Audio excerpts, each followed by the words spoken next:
Hey everyone, Adam here, and today we're going to talk about the right way to increase your prices.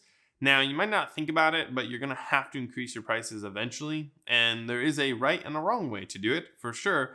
But we're also going to talk about what you need to think about when you're going to increase your prices, what you need to communicate, and also how you communicate that to your clients. Because at the end of the day, you're going to have more demand if you're doing things right, then you have the ability to do the work. So you're going to have to increase your pricing. And the one big thing that's also going to be difficult to convey is why. The question your client's going to ask you is, oh, why are you increasing your prices? Right? And if you can communicate clearly what is the value add, what you're doing, how you're going to do it, the client is going to have a decision of accept the new value with the new price, or they're going to say no.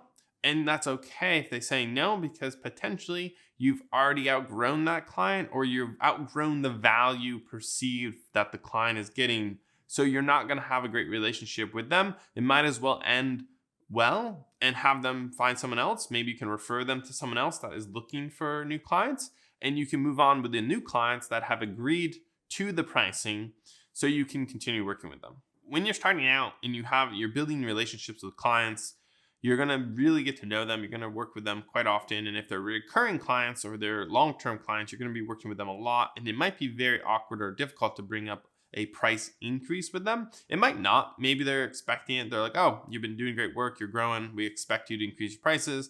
That's an easy conversation, right? But what we're talking about today is how are you going to be able to broach that conversation?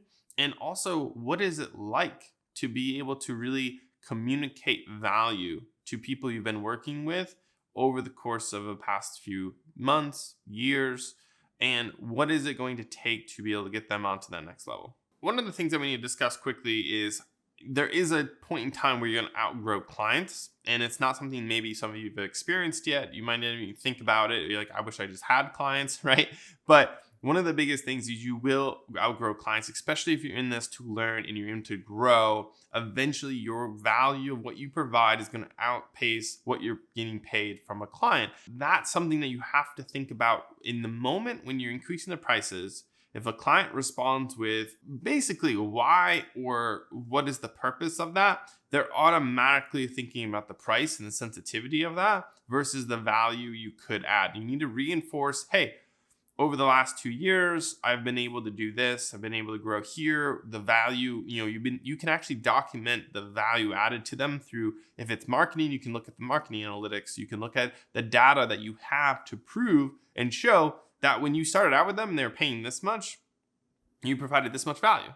And now a year later or 2 years later, they're paying the same, but you're producing this much value, right? You can show them that number. And if they're not willing to compromise on price, then you're not going to really work well with them and need to leave that relationship while it's intact and say, great, we've loved working with you. You can refer them to someone else, but you're not going to be able to work with them any further because they're not going to pay more because you just tell them or even have shown them more value. They want that price. They want to get what they get. They were happy probably with getting that much value, a little bit of value based on what they paid a year ago. They're not really super concerned on that increase in value with increase in price. That's a mindset that you're probably not going to be compatible with going forward as you start growing your business. Now, the caveat to that is you potentially could say, hey, we used to do this, this, and this for you. We're providing this much value. If they have a fixed budget as an organization, you might be able to reduce the amount of services you provide, but focus on one or maybe two, depending on how many services you were providing them previously, and do those for that price. So instead of increasing the price, you decrease the services, aka the time you're investing into that relationship, to be able to balance it out. That's a caveat that you could potentially use if the client is long-term, they're a great client, but they have a fixed budget that they can't really control, right? So that's something you have to keep in mind. You can't force this. You can't push the price. You can't push the relationship because you need to just clearly articulate what the value is, why you're increasing your prices, and it's up to the client to respond with, hey, we're cool with the increase in price. We see the value. Or, hey, we only have this amount of budget. Could we compromise? Or say, no, I don't really want that. I frankly don't want to pay that much more. Then that conversation needs to happen. And you need to roll an exit plan to work with that client to get them set up with someone else so that you don't have a bad customer experience and you don't just drop them either, because that's not something you want to do. You want to make sure your clients are taken care of. If you've been working with them over 6 months, a year, of course you have invested interest. You want to make sure they keep doing good work, right? And you want to make sure they're taken care of along the way, even if they don't stay with you. Now, firing clients is a bit awkward. Saying, hey, if they keep coming back saying, hey, no, we want to work with you, but we can't do that price. You have to be consistent across the board with all your clients for your pricing. That goes without saying from our pricing strategy, right? You need to make sure that you're charging the same price. You can't compromise just because you've built a relationship with someone. At the end of the day, this is business, right? We talk a lot about relationships. We talk a lot about your counterparts and working with them.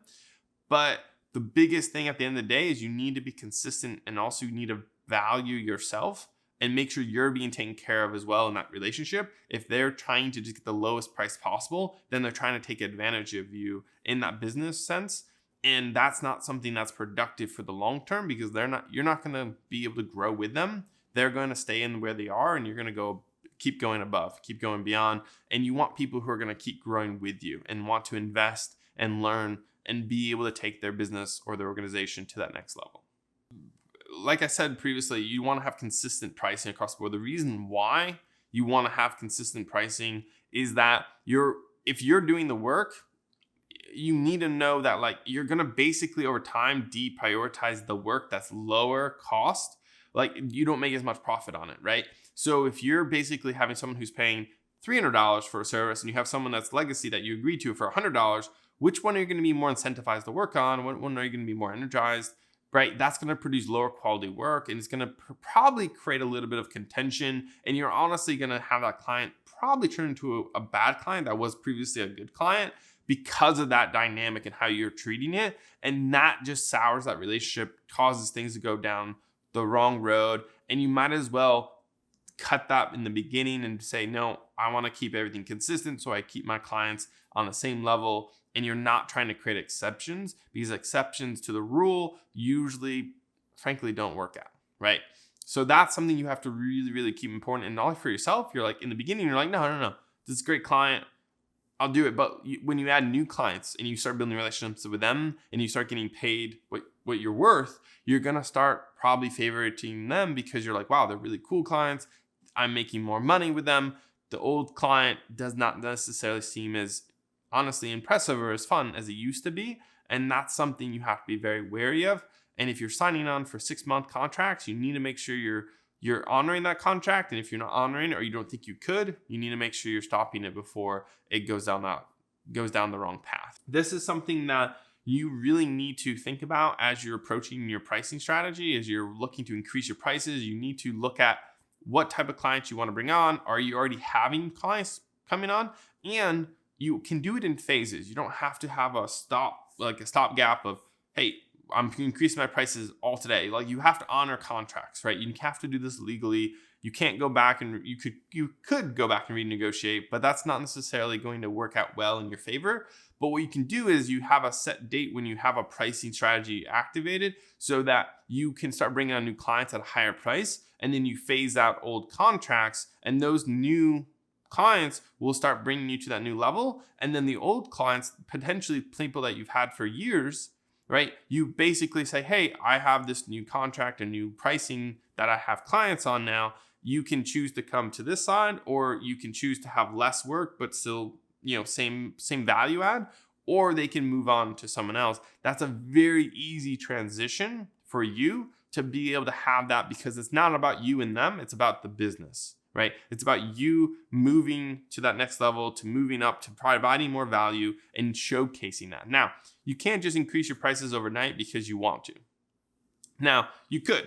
It might backfire on you, because people ask you why, and you're like, well, because I can charge more.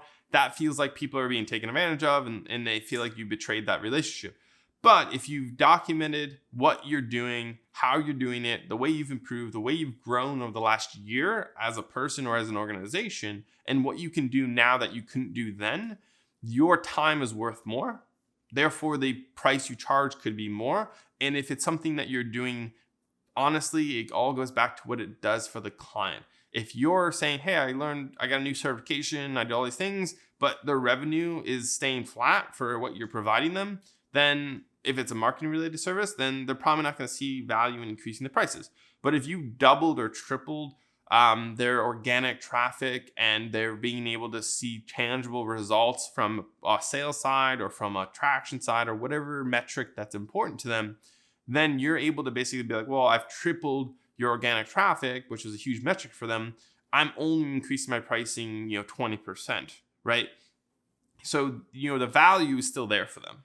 And that's the huge thing that you have to continue to come back to. And if a client doesn't accept that, then they're not going to be potentially that right client that you need to work with. And you need to amicably, separate that relationship. Fulfill your contract. Don't do less quality work. Fulfill the contract, but remember, you don't need to renew it. You can say no, and you can move on to people who do see that value, who want to continue working with you. And those are the clients that you can really build a business around. Lastly, the biggest piece here is you need to talk to them directly. You can't do this you have to do it in writing, but my recommendation would be to talk to your clients. If you're in person, talk to them in person. If you're on the phone or over video, be able to communicate this clearly to them in a presentation or in a verbal format, and then follow up with an email documenting it and maybe even linking to or providing documentation of what it would look like for the new services. And also document the value add that you have brought. A lot of times, if you're working with a small business, they'll take your word for it and they want to see it, but it's not that big of, it's a one-page document that shows the value. Whereas if you're working with a larger organization and they have to go get approval for it, you want to give them the resources to go and defend that and showcase like, hey, this organization has really done great work with us. Look at what the value is. I think we can approve this price increase, right? So you need to make sure you're meeting people where they're at and you're talking to them in their language, but at the same time being very transparent and open on why you're doing it and how you're doing it. So there are no questions, no concerns along the way. And yes, you're going to lose people, but you're going to gain double value, if not triple value from clients. So you're going to make more money in the end, hopefully doing less work and providing more value. And that's going to be the goal of how you're going to continually be making room for new clients to join your organization and work with them so you can continually grow and build and get to that next level. That's what I have today on how to raise your prices. It is a tricky situation. Emotional intelligence and human intelligence is going to be very important here to make sure you read the situation and talk clearly. This is not something that's finite in terms of business matter. This is going to involve human emotions. So you need to make sure you're ready for that. And people who you think would be no problem with it might come back and be like, no. And you have to be ready for that no, for that rejection, so that you can move on and move into those better, if not more lucrative projects that have clients who really understand that value. Thanks, everyone. Don't forget to like, comment, and subscribe. And I'm really excited to create another series, which we'll be talking more about soon. Hopefully that'll be up on the channel not too long from now. Don't forget to grow as you go. Thanks, everyone.